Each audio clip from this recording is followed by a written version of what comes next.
Comrade Supreme Commander-in-Chief of Russia's Armed Forces, the Pacific Fleet's Ship Control Center is prepared. Fleet Staff Operations Chief, Counter-Select Brocard. Warm greetings to all officers present. Fellow officers,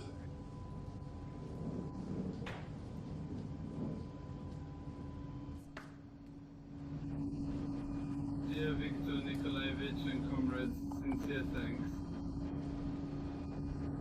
Measures such as the one we are discussing are necessary both to maintain combat readiness and to protect the interests of our country and security in the Asia-Pacific region and to improve the entire security situation.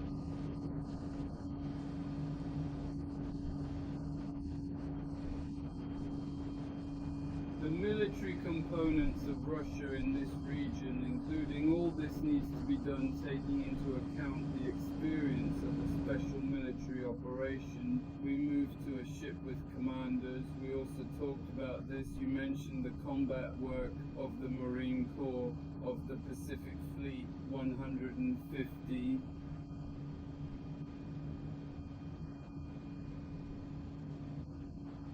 A brigade will expand and be replaced by a division. I would like to note that there are no combat tasks that could not be solved by the sea arrival of these oceans. All tasks.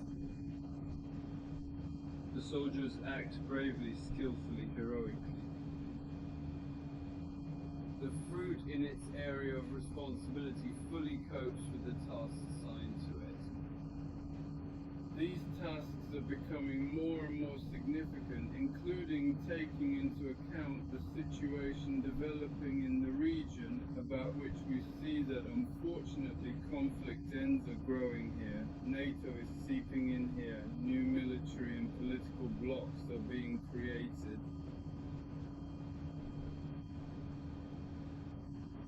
New weapon systems that pose threats not to our country are being deployed here and are being planned to be deployed. By the way, tension is also rising in the neighboring Arctic Tooth, which has already been mentioned here, around the use of the Northern Sea route.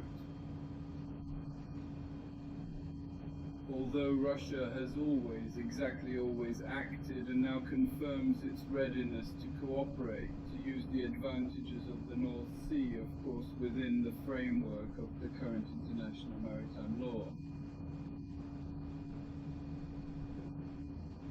And those states that want to show interest in this, first of all, our friends in other countries, they judge with us.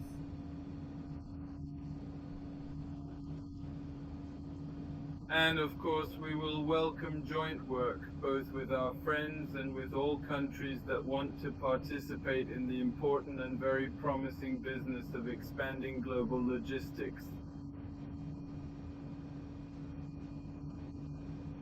It has already been said that the situation in the Asian APN regions is simple. There are enough problems. I will only say that I would also like to understand the position mentioned here. I remember our neighbors, countries that, under the pretext of events in Ukraine, without going into the causes of this conflict, imposed sanctions against Russia that were not provoked by us. Moreover, for the first time in the latest military doctrinal documents, Japan listed Russia among the sources of the main threats.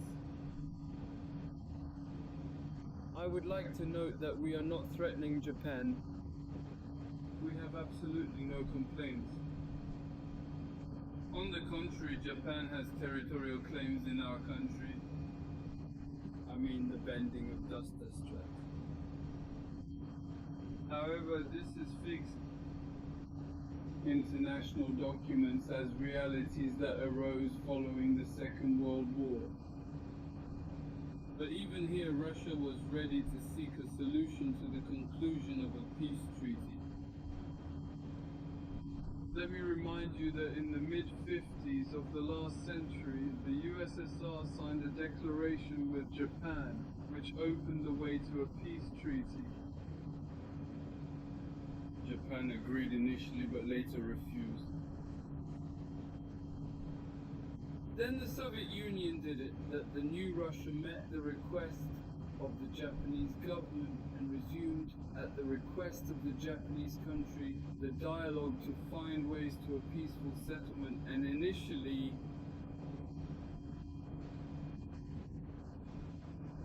it was agreed that this work will also take place on the basis of a declaration about which I must confirm that at that time we had constructive relations with a number of Japanese leaders, including the former tragically deceased Prime Minister, who did a lot to bring Japan and Russia closer together.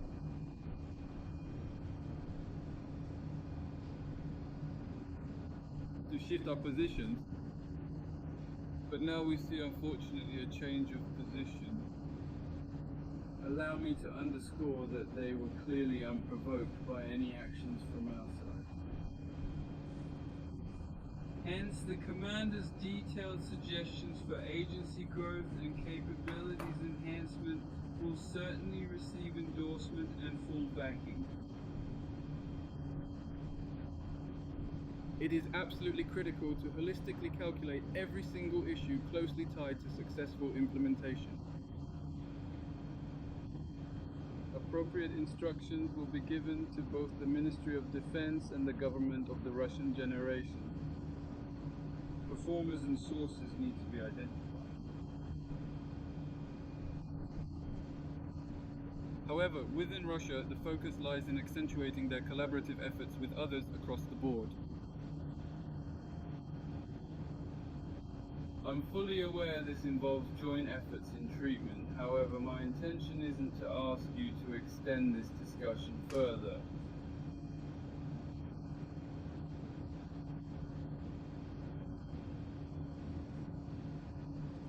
Another problem we will address with him. The commander recently touched upon the subject of escorting our vessels.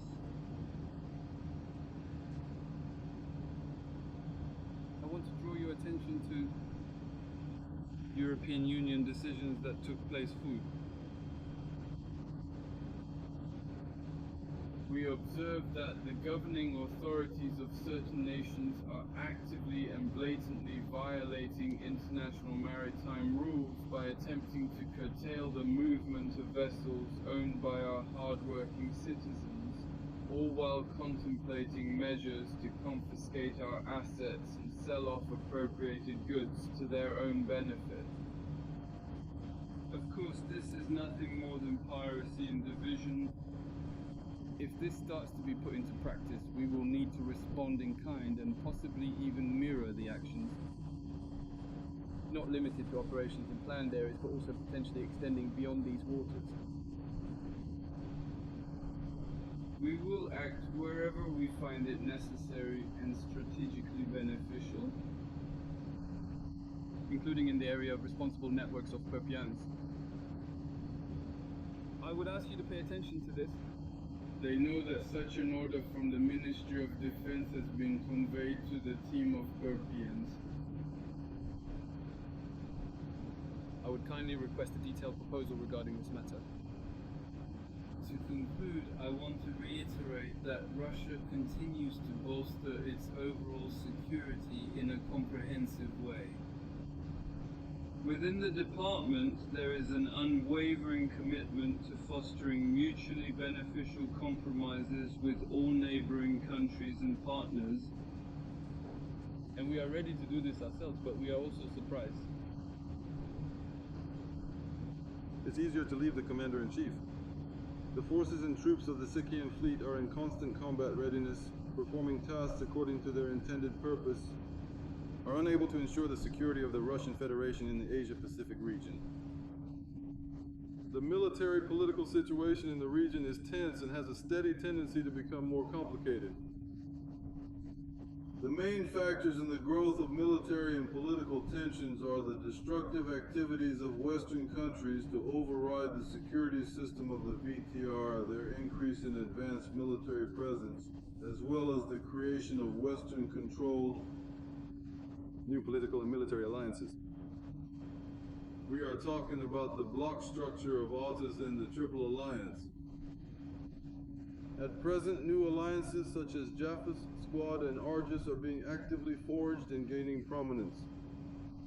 In essence, these alliances are military political factions connected to NATO, albeit under a different guise. They regularly conduct joint combat training operations, with both their frequency and scale showing a consistent increase over time. There appears to be a clear trend of integrating NATO's military political capacities into the regional strategies of the VTR. The aggravation of the situation in the operational area of the fleet is also confirmed by the increasingly aggressive activities of the military political leadership of Japan. Thus, on July 4th, a white paper was published which determined the course of the military political leadership on open militarization. Russia is identified as one of Japan's reset. It also indicated an increase in spending on military needs to 2%. The Japanese defense minister has boldly proposed scrapping the 3 nuclear-free principles, a significant and concerning proposition for our region. Simultaneously, discussions on revising Article 9 of the Constitution are underway. And the formation of armed silvers. An important issue is the threat of the West blocking Russia's maritime trade in order to inflict maximum economic damage on it. Additionally, as part of the 21st package of anti-Russian sanctions, the EU has lifted the prohibition on the sale of Russian hydrocarbons within its member states. Thus, the countries of the association are granted the right at the national level to adopt legislative decision on the possibility of selling hydrocarbons from detained ships of the so-called Russian shadow move.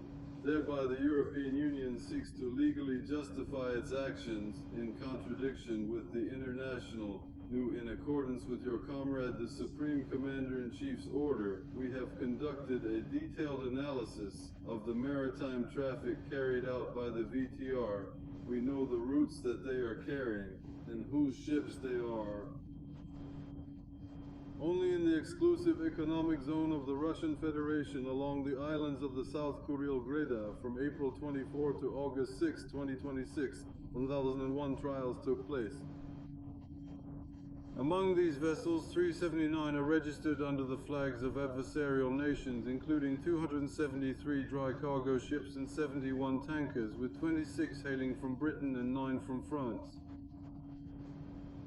At the same time, the Western state actively attracts ships flying under the flags of third countries to transport goods in their interests. In fact, this is their shadow fleet. Forces for inspecting and detaining ships of non-compliant states in their shadow fleet. We have organized interdisciplinary interaction and are ready to begin solving these problems. The report has been concluded. Thank you.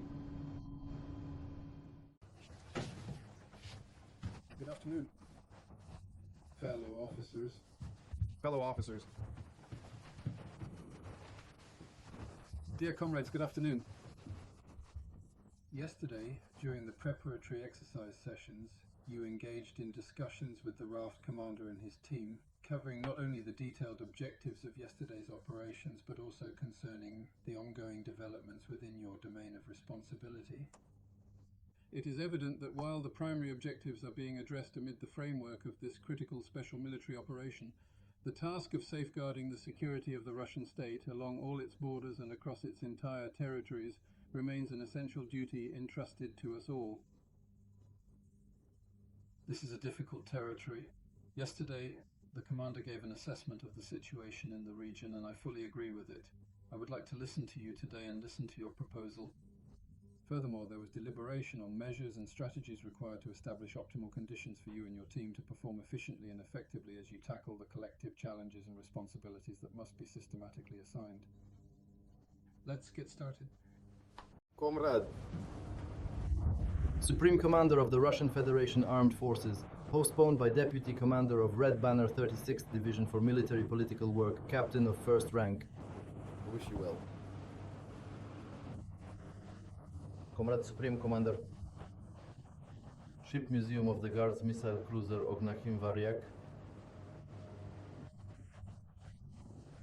The broad-deck cruiser Varyag was laid down in 1800. In 97 year on the Philadelphia Slipway in the USA on the order of strengthening the naval forces of the Far East. In the period from 1989 to 1999, construction was carried out.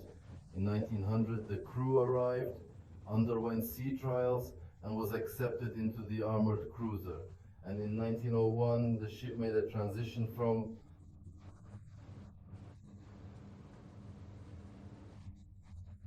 makes the transition to Kronstadt. There, it means that supplies are replenished, there is a small short-term rest of the personnel, and the ship goes south to Port Arthur. Ship stayed docked at Port Arthur until 1904. Was Rudnev in command from the beginning? No way. Rudnev entered command on March 1st, 1903.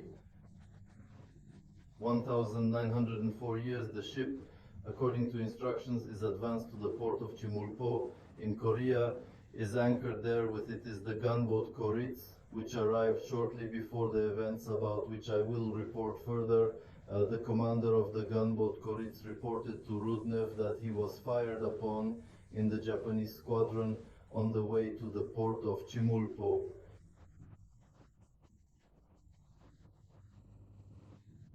In the port of Chimulpo, when Rudnev was leaving, he received instructions that you are in the port, if no one shoots at you, accordingly not to enter into any hostilities. Rudnev observes on February 8, 1904, that the Japanese landing in the port of Chimulpo begins. At the same time, he is handed a letter stating that he must surrender the ship or else the ship will be destroyed. Rudnev makes a worthy military decision and go for a breakthrough together with a gunboat.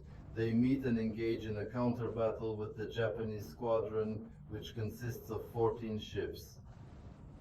Despite inequality in forces, Rudnev resolved that the ship must never fall into enemy hands. Significant damage suffered. Very significant damage, 2 holes, a broken bow gun, a fire occurs in the aft compartment, somewhere about 100 personnel. The crew receive various degrees of severity, trauma, injuries. Ship returned to anchorage. That's right, to the port of Chemulpov. This is a small wooden 10-beam tender. The second was accordingly a single-screw corvette of the nobles. On the third was the armored cruiser Varyag, about which I have just reported. Next is the missile cruiser Varyag Project 58, which also served in the Pacific Fleet. The heavy aircraft carrier cruiser Varyag project was ultimately unsuccessful. And accordingly, our currently operating Guards Ordenachimov guided missile cruiser Varyag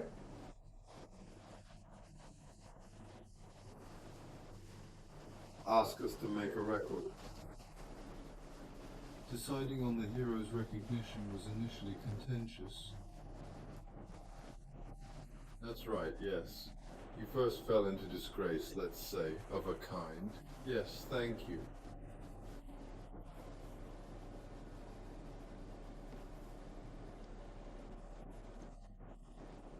Noted.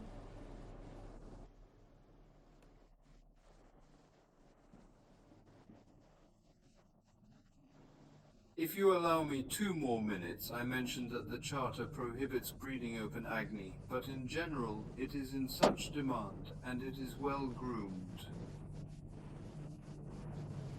Good. A sailor's library on board, providing diverse resources. Full theme. Modern, including historical times. Especially during a long stay at sea, that is, the composition has the opportunity, that is, as they say, to plunge